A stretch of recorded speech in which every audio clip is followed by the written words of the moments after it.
13 attaques terroristes ont été enregistrées au Mali seulement en septembre 2024. La direction de l'information et des relations publiques de l'armée a tenu sa conférence de presse traditionnelle ce lundi matin. À Ansongo, les nouveaux horaires de transport font polémique.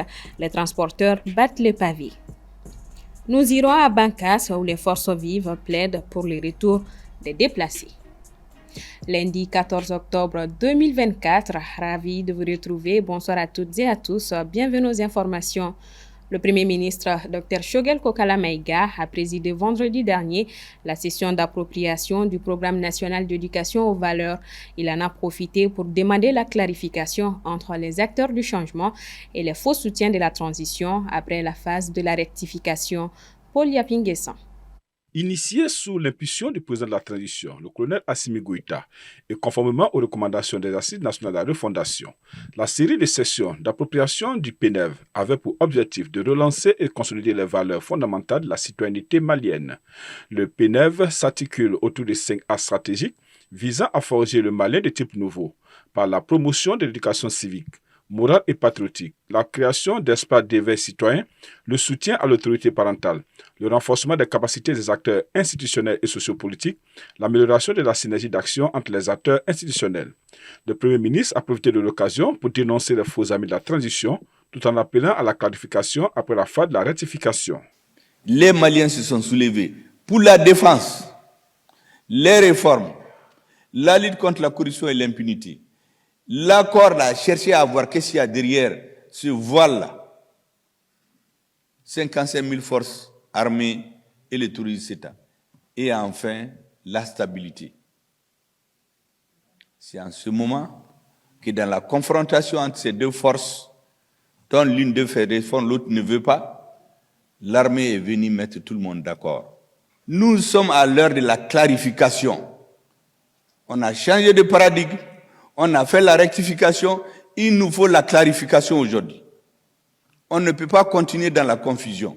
Le ministre de la refondation de l'État chargé des relations avec les institutions, Ibrahim Ikassa Maïga, a précisé que cette session a pour but de nous réapproprier nos valeurs, soulignant l'importance de ce programme pour la refondation du tissu social malien. En plus de la double attaque terroriste perpétrée à Bamako, 11 autres et 9 incidents d'engins explosifs improvisés ont été enregistrés au cours du mois de septembre. L'information a été donnée ce lundi 14 octobre au cours de la rencontre mensuelle sur la situation sécuritaire du pays par la DIRPA. Soumaïla Fani pour plus de détails. La situation sécuritaire du mois de septembre 2024 a été marquée par des attaques terroristes directes, des embuscades, des poses d'engins explosifs improvisés et des exactions sur la population civile. Au total, 13 attaques directes et 9 incidents d'engins explosifs improvisés ont été enregistrés. Notamment, nous avons enregistré le 7 septembre 2024, les terroristes du JINIM ont conduit des tirs de harcèlement contre le poste de sécurité de la gendarmerie de Saint-Zanaga à environ 35 km au sud-est de Ségou. S'agissant des incidents EI, le 8 septembre 2024, l'explosion à effet dirigé contre une mission d'escorte a fait 5 blessés et un véhicule légèrement endommagé à Tonka, cercle de Gundam. Au titre des exactions contre les populations civiles, le 2 septembre 2024, les terroristes du GENIM se sont fait entendre avec des tirs de harcèlement effectués en direction de Saï et blessant un civil à la main. L'opération marquante du mois est celle portant sur la double attaque terroriste perpétrée à l'école de la gendarmerie de Faladje et la partie nord-est de l'aéroport de Sénou. Les forces en présence ont vite réagi et ont pu circonscrire les velléités terroristes. Nous déplorons côté Fama quelques morts et des blessés qui ont pratiquement tous été rétablis. L'aéroport président Modibo Keïta, là aussi, ils ont vite été neutralisés malgré qu'ils aient pu commettre quelques dégâts mineurs. Au décompte, 27 terroristes ont été neutralisés, dont 14 à l'école de la gendarmerie, 13 à l'aéroport et une soixantaine d'interpellations. Les informations recueillies auprès de certains interpellés ont constitué une bonne moisson pour comprendre réellement ce qui s'est passé et rétablir les connexions. S'agissant de Tinzawaten, les FAMA ont mené du 29 septembre au 9 octobre une opération de contrôle des zones. L'objectif visé de cette opération était une fois de plus de marquer la présence de l'État sur cette partie du territoire et rassurer la population de la zone. Durant ce mois de septembre, selon la DIRPA, il y ressort que les groupes armés terroristes ont voulu porter la menace sur les régions sud et ouest du pays dans le but de divertir les femmes de leur mission de contrôle total du territoire. Les transporteurs d'Ansongo ont entamé un mouvement de grève afin de protester contre les nouveaux horaires définis par les autorités militaires. Même si le travail a repris ce matin, les transporteurs menacent de reconduire leur mouvement si rien n'est fait d'ici 48 heures. Les détails avec Aminata Keita. Désormais, les véhicules de transport quitteront la ville d'Ansongo à 8 heures du matin au lieu de 6 heures. Les postes seront ouverts de 8 heures à 17 heures. C'est la mesure prise le 10 octobre dernier par les autorités militaires dans le cercle d'Ansongo pour faire face, selon eux, à la montée de l'insécurité sur l'axe Ansongo-Gao, principalement sur la route nationale RN17. Une mesure qui a engendré un arrêt de travail de 72 heures du vendredi 11 à dimanche 13 octobre de la part des transporteurs selon des sources locales. Les transporteurs protestent contre les enlèvements, les braquages et assassinats à leur égard, mais aussi contre la mesure de restriction des heures qui, selon eux, était manque à gagner dans leur activité. Auparavant, c'était le matin, c'est à 6 heures, j'ouvre, n'est-ce pas, les postes. Maintenant, ce n'est plus 6 heures, c'est à 8 heures. Et pour la fermeture aussi, au lieu que ça soit 18 heures, c'est à 17 heures. Les transporteurs ont vu ça comme quelque chose qui n'est pas rentable, n'est-ce pas, pour leur mouvement de la route. Donc, du coup, ils ont engagé un processus, n'est-ce pas, d'échange, de négociation avec les autorités militaires pour pouvoir trouver une issue favorable. Alors, après ça, il y a eu, en tout cas, des négociations qui ont été enclenchées. Donc, cela a donné un résultat positif, temporaire, et aussi les transports disent que la population est en train de souffrir. Il y a des malades qui souhaitent à rentrer à Niamey pour des soins, d'autres en sont pour venir à Gao pour des soins. Donc, il faut alléger aussi la situation à la population en entendant de poursuivre davantage les dialogues entre les transporteurs et les autorités. Après de vives négociations avec les autorités militaires du cercle, les transporteurs ont suspendu le mot d'ordre de grève et ont respecté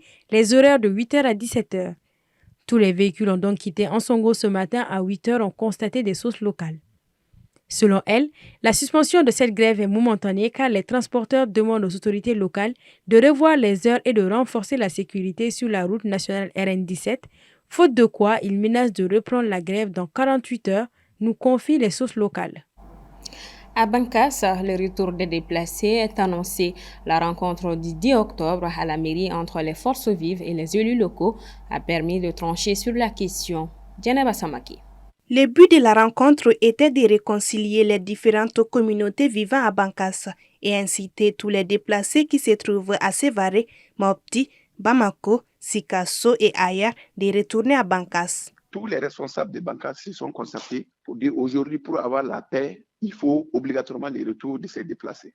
Donc c'est dans ce but qu'on a fait cette rencontre et ensemble, tous les acteurs de Bankas, on a demandé à tous les ressortissants, tous ceux qui ont quitté Bankas, de retourner dans les différents villages. Ils ont leurs champs, ils ont leurs maisons, tout est disponible. Personne n'a touché à leurs champs, personne n'a touché à leurs maisons. Donc nous les souhaitons vraiment de retourner tous à Bankas. Notons que ces personnes avaient quitté Bankas pour cause d'insécurité ou de conflits dans cette localité du centre. Le maire de Bankas rassure que ces déplacés peuvent retourner sans crainte. Il a souligné également que ces derniers, une fois de retour, vivront dans la paix et dans la quiétude. Aujourd'hui, c'est vrai, à un moment donné, il y a eu des difficultés par rapport à tous ces conflits. Donc, c'est la raison pour laquelle nous avons quand même sollicité pour que nos déplacés, en général, qui sont un peu partout, pour qu'ils puissent vraiment retourner dans leur localité respective. Il peut venir s'installer dans les différents villages sans problème. Ça, vraiment, il y a la sécurité. Il peut venir sans problème. Tous les villages se déplacer peuvent revenir s'installer dans les différents villages sans crainte. Et ils vont venir exploiter aussi leurs champs. Ça aussi, il n'y a pas de problème. Cette initiative rentre dans le cadre de la réconciliation et de la cohésion sociale recherchée par l'ensemble des acteurs qui vont dans ce sens. Un appel est donc lancé à toutes les personnes qui ont quitté Bankass d'y retourner.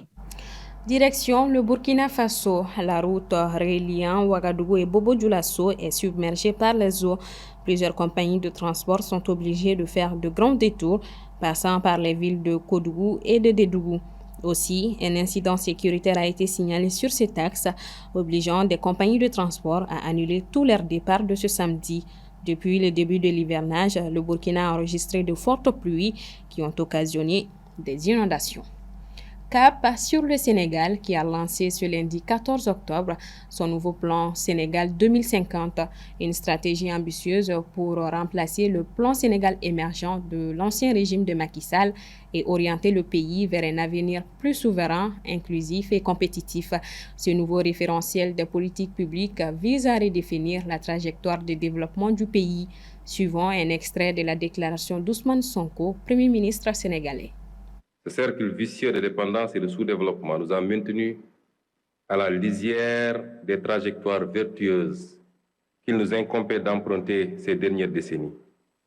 Nos experts y reviendront plus largement lors de leur présentation.